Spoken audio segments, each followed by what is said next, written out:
Olá pessoal do Will Global Mission, eu sou o pastor Gelson Magalhães, estou passando aqui para falar um pouco do livro de Gênesis, do livro dos inícios.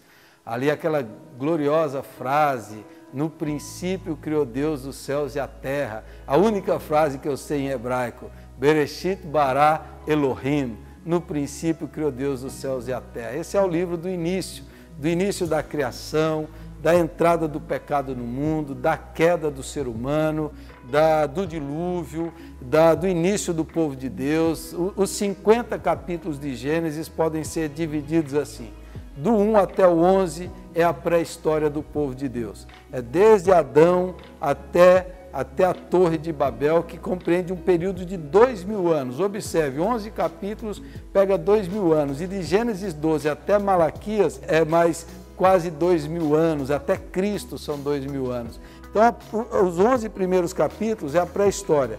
Do capítulo 12 é a aliança com Abraão, é o início do povo de Deus, a história dos patriarcas, Abraão, Isaac, Jacó, que é Israel, que tem os 12 filhos, que formam as 12 tribos de Israel, que mostra ali o início do povo de Israel e a aliança de Deus com esse povo. Eu gostaria de dar duas dicas para você ler e aproveitar bem e compreender bem o livro de Gênesis, para você receber ali uma grande parte do ensino do livro de Gênesis. A primeira sugestão é, leia esse livro tendo em vista ou enxergando Cristo no Gênesis, porque Cristo é o centro das Escrituras.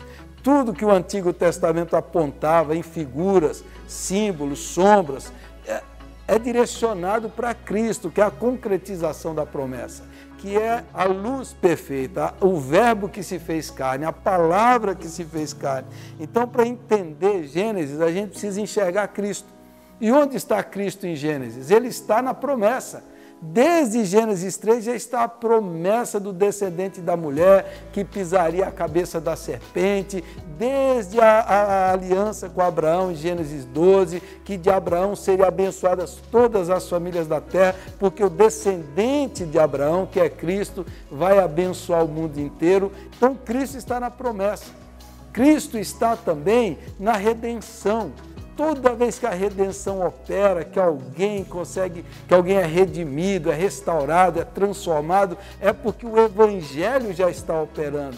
O Evangelho já está transformando, manifestando a graça salvadora do Senhor. Cristo também está presente nas figuras, na tipologia expressada lá. Cristo é a arca que salva os pecadores, Cristo é o descendente de Abraão, Cristo é o anjo do Senhor, que é uma figura enigmática, mas é singular. O anjo do Senhor é a segunda pessoa da Trindade antes de se encarnar, por isso ele aceita a adoração. Cristo está presente de várias formas, de várias maneiras na promessa. Leia o Gênesis tendo isso em mente, tendo em mente o Evangelho, porque os Evangelhos estão na Bíblia. Mas a Bíblia está no Evangelho, porque o Evangelho é eterno. O Evangelho é maior do que a Bíblia, porque o Evangelho é a boa nova eterna de salvação. Então o Evangelho está na criação, a criação é a boa nova. Primeiro Deus cria a luz, Deus traz ordem para o caos. Primeiro Deus faz isso, Deus revela a sua glória e tudo é bom. Depois que Deus faz, aí Ele coloca o homem lá e dá a ordem. Isso é o Evangelho. Primeiro Deus salva, Deus cria, Deus liberta, Deus redime. Depois Ele nos manda, Ele nos dá a ordem. É sempre assim no Êxodo. O Êxodo é o Evangelho. Primeiro Deus liberta o povo do faraó e depois Ele dá a lei para dizer, esse é o modus operandi de Deus. Primeiro Ele salva, Ele liberta, Ele cria e depois é que Ele nos manda fazer. Esse é o Evangelho, Ele dá vida e depois Ele nos ensina e nos capacita a viver. Esse é o Evangelho. Então o Evangelho está em Gênesis. Agora, a segunda forma de ler o livro de Gênesis é lendo existencialmente. Você está lendo um livro que é uma narrativa, Deus se revela numa história. Por quê? Porque esse é o método literário que nos faz nos identificarmos com os personagens, a gente se identifica com eles, porque é para a gente ler e ser lido, porque ao ler está revelando você, o seu coração, seus sentimentos, suas emoções.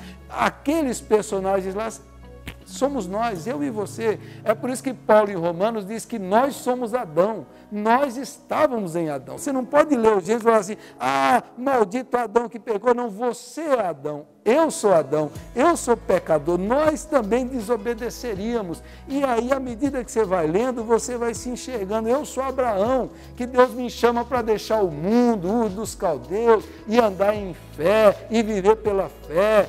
É o Deus que nos chama para sacrificar os nossos ídolos, aquilo que está tomando o lugar de Deus. É óbvio que em proporções e intensidades diferentes, mas nós somos eles. Eu sou Jacó, o trapaceiro, o enganador que precisa ser encontrado pelo anjo, precisa ser quebrantado, ser mudado, ter a identidade. Eu sou José, que às vezes sou traído, sou abandonado, sou rejeitado. Eu sou José, que às vezes sou tentado pela mulher do Potifar e tenho que permanecer firme em obediência e integridade ao Senhor. Então, ao ler essas histórias, leia a sua vida, leia a sua história com Deus. Muito interessante que em 1 Coríntios, Paulo compara a criação, quando Deus criou o céu e a terra era sem forma e vazia, e Deus disse, haja luz, e Deus colocou luz no meio do caos, e Paulo depois aplica essa palavra para nós. Ele diz assim, Deus que disse haja luz dentro de nós.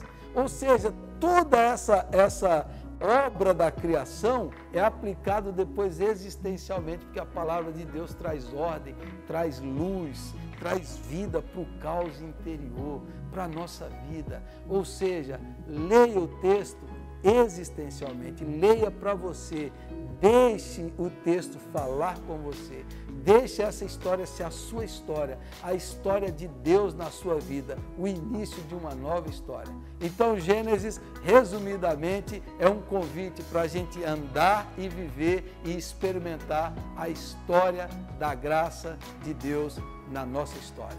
Seja bem-vindo a essa aventura, seja bem-vindo ao início de tudo. Deus abençoe.